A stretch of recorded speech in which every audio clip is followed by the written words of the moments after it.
Ladies and gentlemen, boys and girls, and children of all ages, from Eric Lima Shenanigans of 1977, it's time for another edition of Big Beefy's Boston Ballers Beat, where we talk Boston sports as highlights from the Red Sox, Celtics, Bruins, and New England Patriots.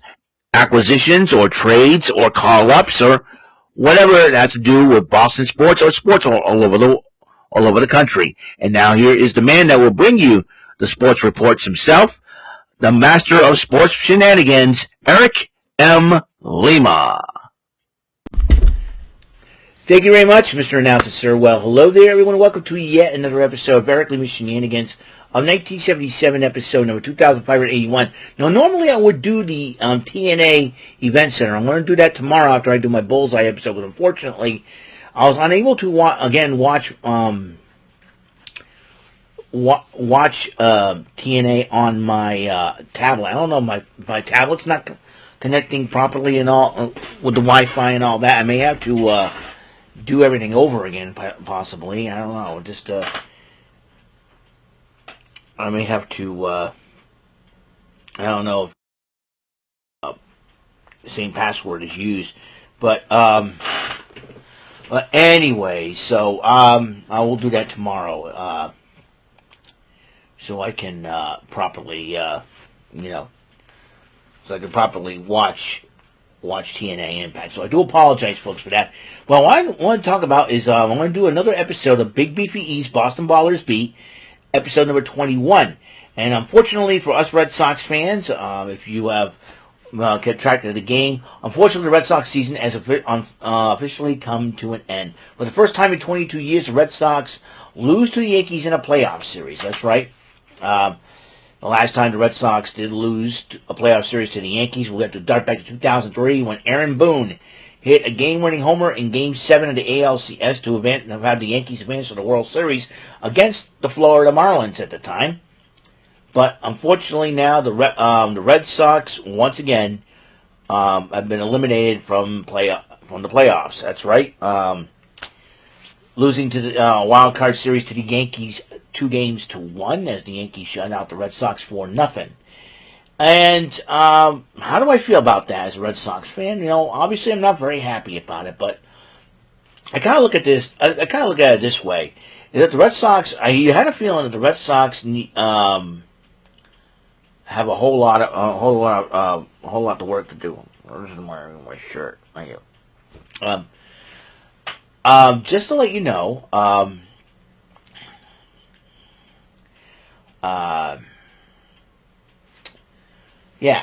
had a feeling that it was going to happen because I didn't think when the Red Sox finally made the playoffs, I figured, hey, okay, we'll see how they do. And I had a hunch and a feeling that they will not make it very far because go further into the playoffs, I should say, because of the fact we have a lot of injuries to key players. I think Roman Anthony could be one of the reasons why the defense needs to kept up. I'm hoping that we keep Alex Bregman for another year.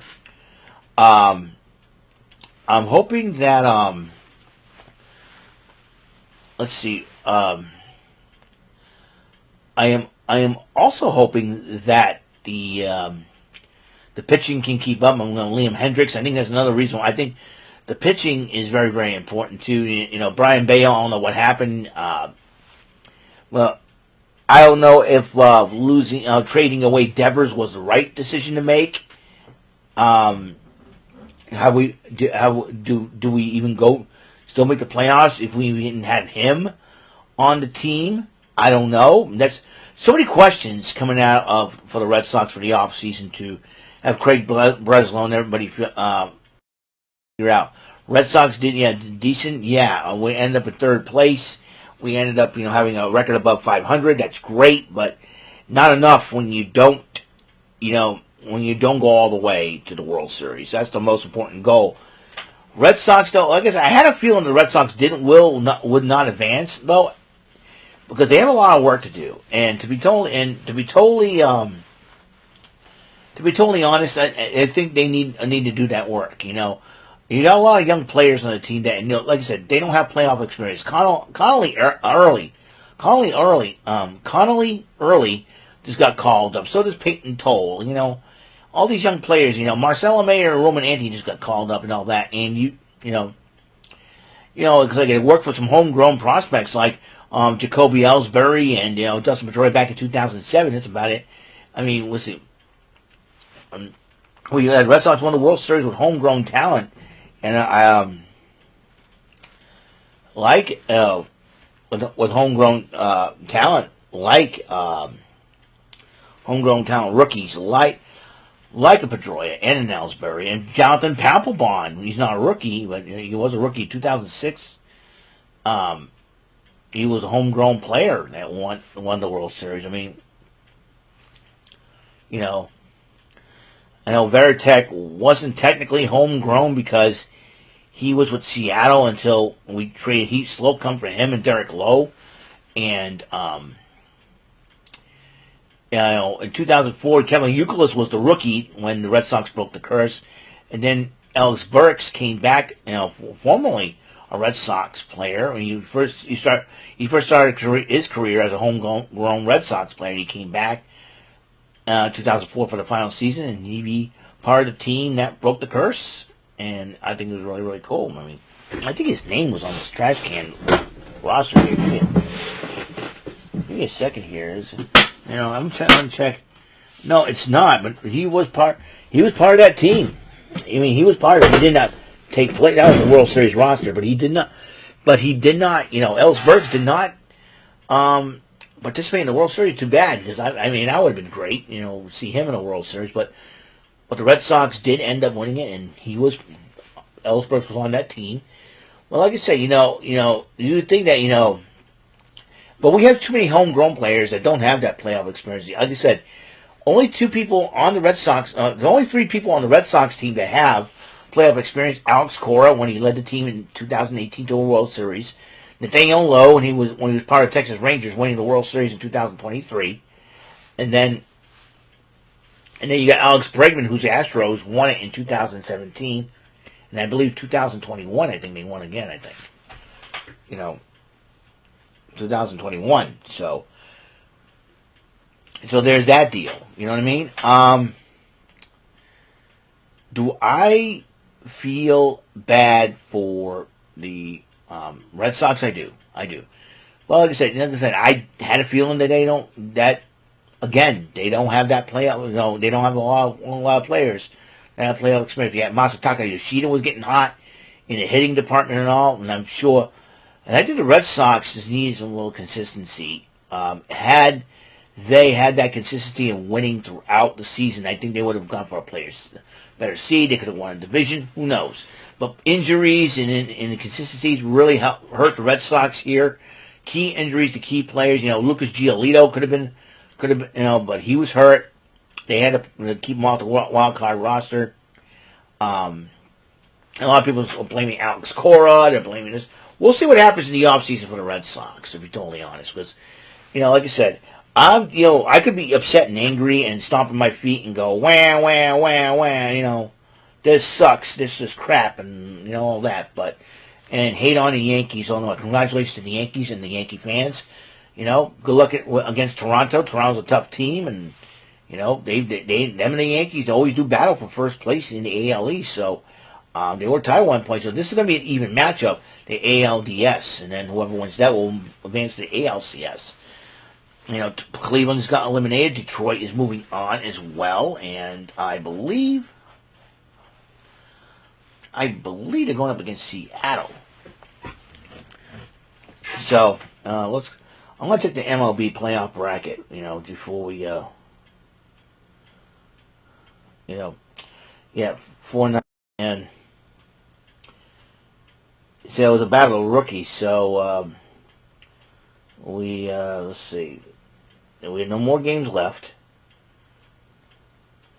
and the Red Sox, Blue Jays, and the Yankees are tied for first place. So technically, we're in second place. So I'm very happy with that. And I obviously they clinched the division. So let's go with MLB.com. Let's see.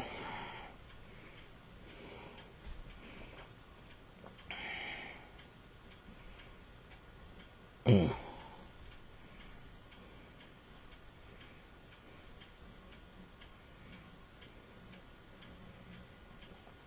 Yeah.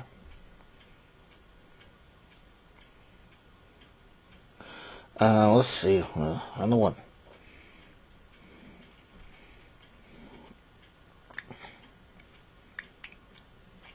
Um, MLB playoff bracket. Okay. Let's check out the playoff bracket. It will be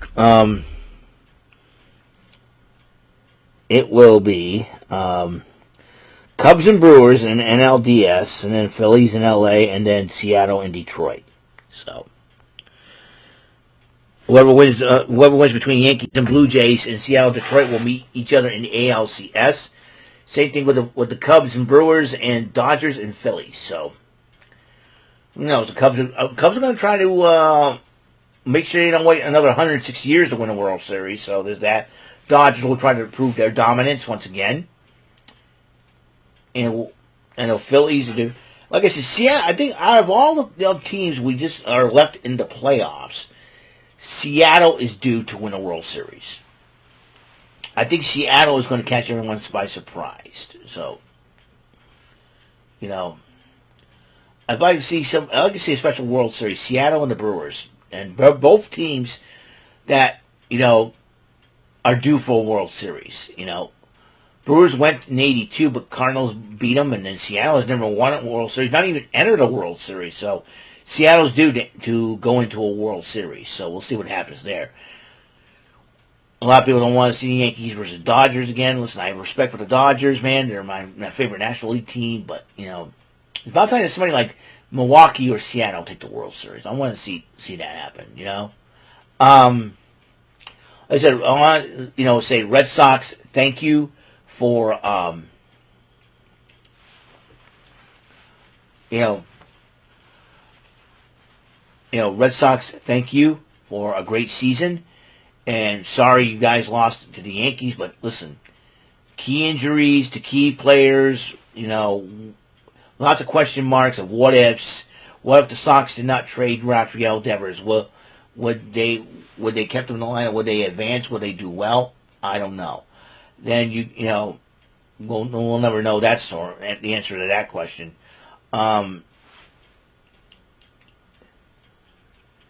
Excuse me. And injuries to key players. Roman Anthony, I think his presence in the lineup was missed a whole lot, and that's probably one of the reasons why I personally believe the Red Sox lost the series against the Yankees. If had Roman Anthony being there, it'd be a whole different ball game for sure.